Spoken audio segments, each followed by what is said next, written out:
So please do me a huge favor. I've been up really late the past couple nights trying to perfect this background, and I don't know. I hope it looks okay. Let me know if you're one of the almost 200. That's crazy to say. Subscribers who have seen the old background and the new. I'm going to be adding some cool lights and stuff, but hoping to beef it up. I do love it though. I'm kind of looking at this and loving it. So anyway, Monster Mania was 2 weekends ago now. I don't know where the time is going. It was March 11th. And I meant to make this video a lot sooner than I actually am. As I always say, life has been crazy, and then between work and projects like this, it's just absolute insanity. But I can finally sit down and talk about all the really cool stuff that Erica and I brought home. And there's all kinds of stuff in here, from posters to movies to Japanese programs to magazines. There's just a bunch of really cool stuff in here. So hang out. Let's talk about movies.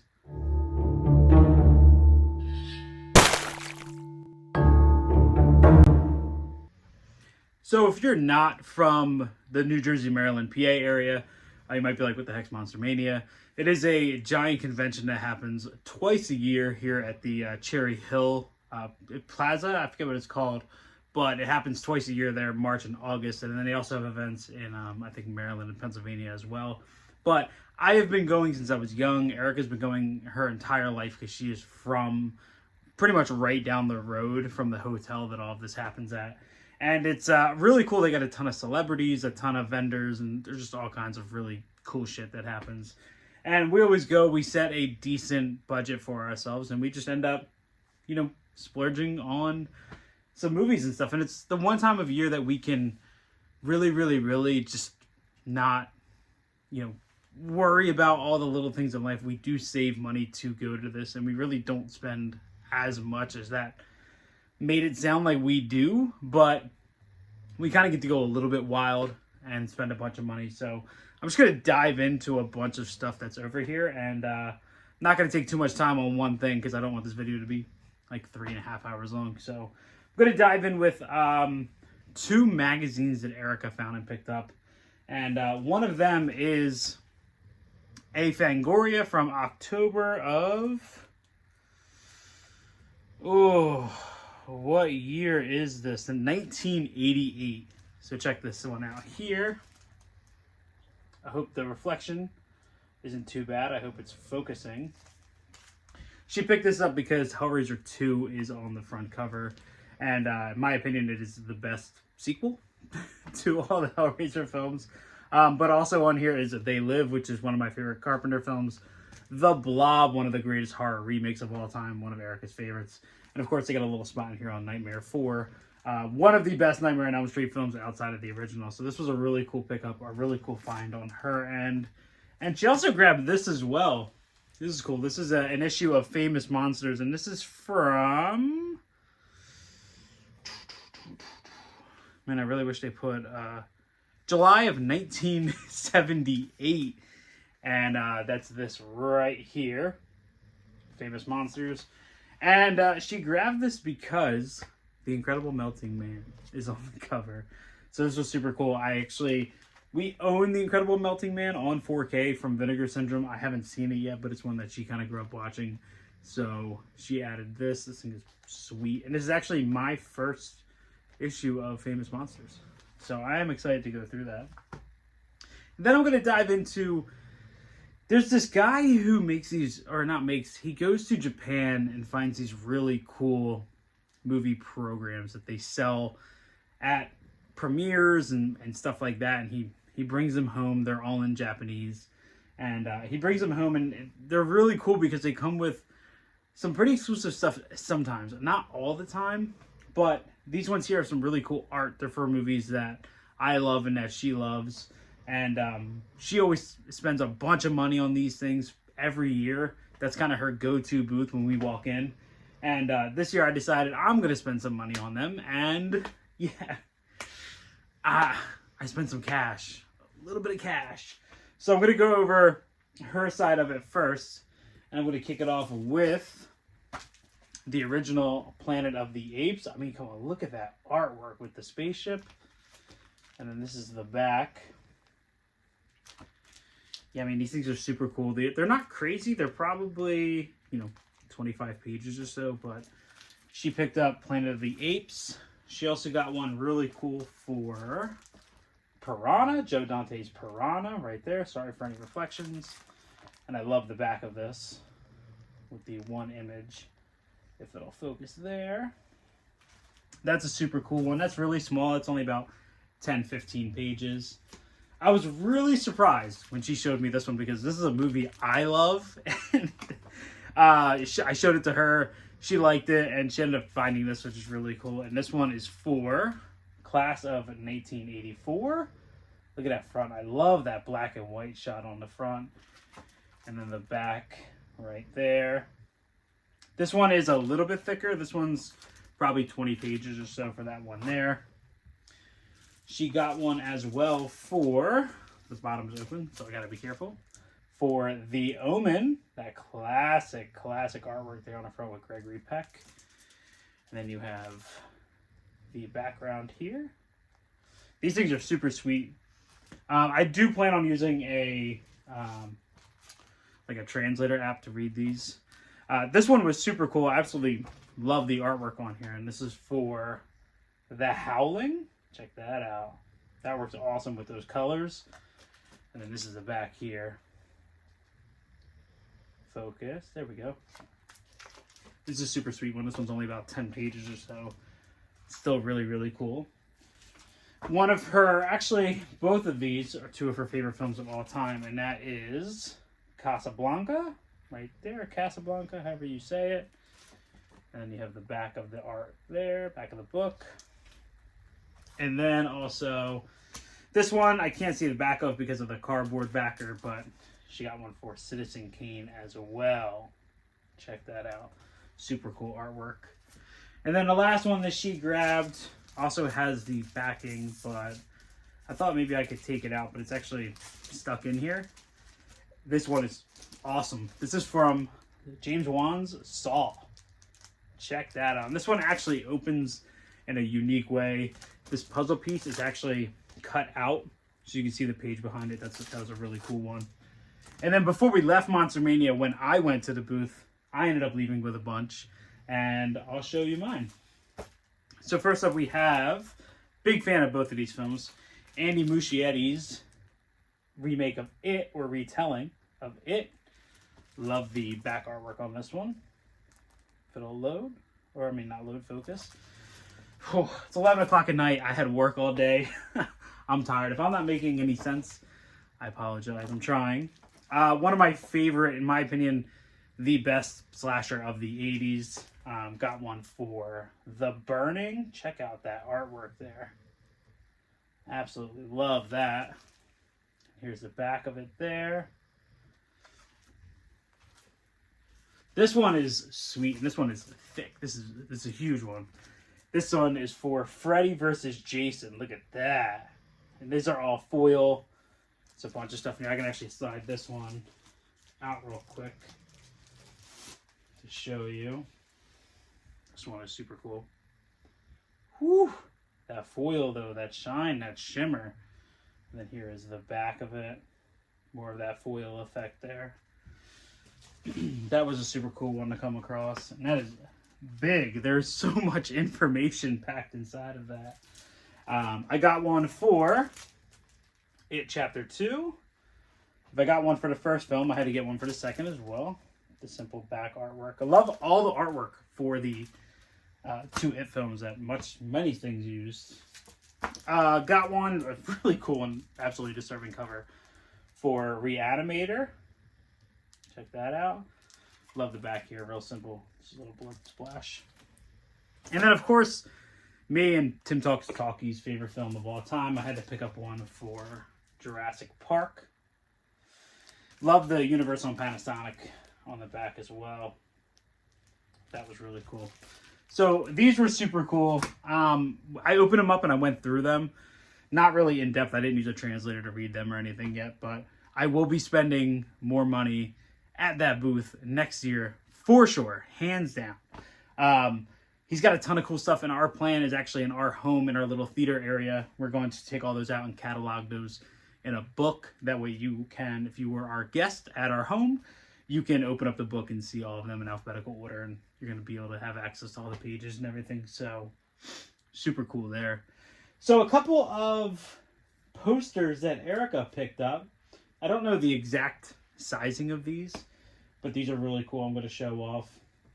This one is awesome. This is actually my favorite one of the bunch. And this is for, back up here, for Forbidden Planet. Check that out. I gotta see if I can get this thing to focus. Absolutely love the colors on this thing. Look at that. We're gonna frame this and hang this up in the house. As well as, love the font on here. H.G. Wells, War of the Worlds. Let's see if that'll focus on there. I love this old artwork. This is so cool looking. In my opinion, these OG posters are so much better than anything coming out of the current Hollywood poster machine. There's really nothing. It's super uncreative. Artists are just not being utilized properly. We are kind of seeing a couple more graphic designers being introduced into the mainstream a little bit and doing really cool work. But most of the time they're not commissioned for it. They just do really cool shit on their own. And then the studios are like, wait a second, that's cooler than what we came up with. We're going to have that. Like, we're going to commission that. So, pretty cool. Another example of why OG posters are better than new ones, and this one is for another H.G. Wells, The Time Machine. I mean, check out that artwork, man. That it's actual art. It's not just a photograph or just a display of all the faces in the movie. Actual art here, so super cool with these. I cannot wait to get these hung up. Erica has the greatest taste in posters, so absolutely love those. And last but not least, we're going to jump into the movie pickups, because I didn't go as crazy as I thought I was going to. I thought I was going to do a lot more damage, honestly, but kind of spent some time and money on some other things and kind of put movies on the back burner a little bit for this trip. But first, I'm going to dive into the first table that we went to, which was Vinegar Syndrome. And one of the ones I picked up that I wasn't expecting to find, because I thought this was out of print and it might be now. But I picked up Roadhouse. I mean, look at this cover art. I'm sure everybody has seen this a million times. This has been shown off and unboxed a million times over again, but it's got this really cool magnet. It opens up and you have the slipcover edition inside. I just watched this on Saturday night with Erica, and this looks absolutely incredible in 4K. I mean, Vinegar Syndrome is kind of the king of packaging right now, and probably will be forever. They're inspiring other labels to get onto their level, and I think these are the VSU titles are no joke with these hard boxes and all of the art and stuff. So this is an incredible release by them. And then they also had a bunch of standard titles, and they were, I think, like 3 for $20 or something. So she actually picked up one, and then I think she picked up one and on a different thing than I did. And the guy was like, oh, if you just grab one more, it'll be like $10 or whatever it was. So the one that kicked it off was she picked up Drop Dead Fred. Super cool release here from Vinegar Syndrome. It's been a long time since I've seen this, but it's one of Erica's favorites, so I'm happy to add it to the collection. And then I had picked up Ice Cream Man, because we were missing this. This glare is killing me right now. But yeah, I picked up Ice Cream Man as part of my order. Clint Howard, this movie gave me nightmares as a child, so it's only right that I own it now as an adult. And then part of the one more that we had to add, it's actually one that I've never seen in full, but I picked up Body Melt. Woo! That glare, though. I've never seen this, but the premise alone has me intrigued. All I had to read was exploitation and gross out gore effects, and I was sold. So, really cool pickups there. And then we went over and visited the Diabolic DVD booth. Diabolic, along with Orbit, are two of the best sources online to buy Blu-rays, import titles, whatever your heart desires, you can find it on there.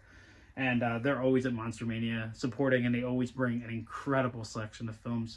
I actually found a couple second slate titles from there last year. Just really great stuff. So I picked up, let's see, this from RLJE. I picked up Christmas, Bloody Christmas. Sorry again for the glare on there. This is a RLJE title. I love this slipcover. It's got some embossing on there. And this is a Joe Begos film that actually hit Shudder around Christmas, obviously. And in my opinion, the first half of the movie is written by Rob Zombie. The second half is written by Joe Begos. And the middle is just a combination of both. The gore is crazy.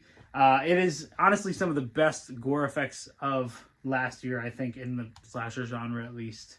And at the end of the day, when it was all over, I had a ton of fun with it, and I really wanted to make sure that this became a part of my annual Christmas horror list. So I ended up picking this up. Super cool release there. And then I picked up, finally, God, I'm so happy to finally have this.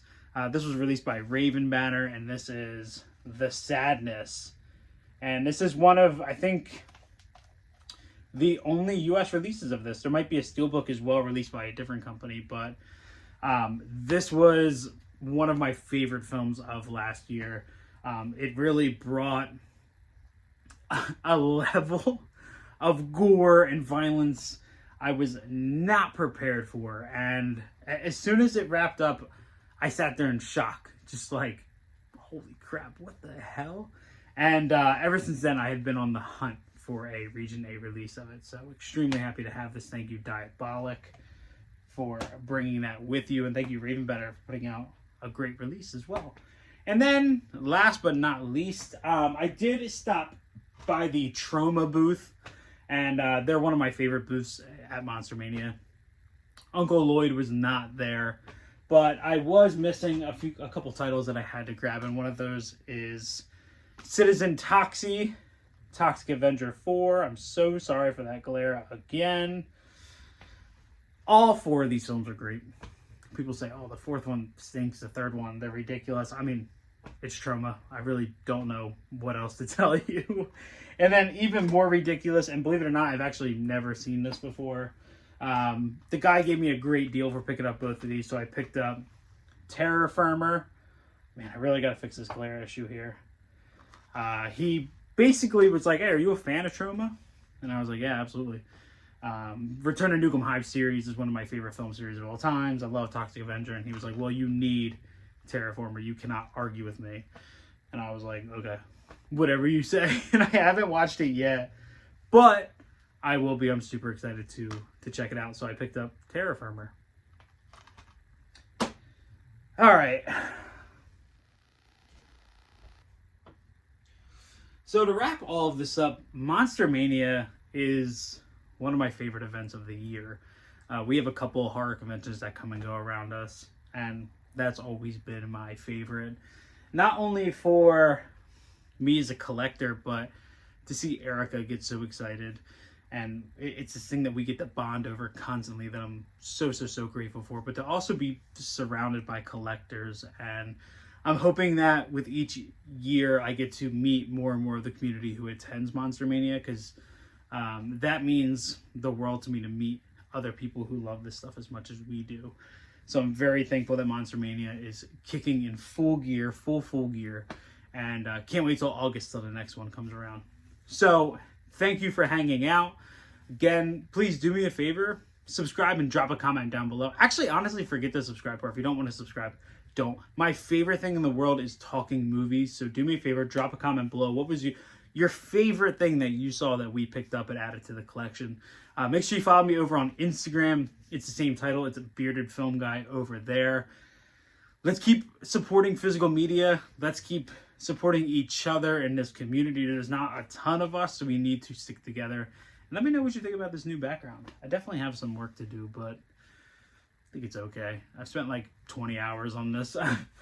Say good things. please. I'm tired. Anyway, thanks for hanging out. See ya.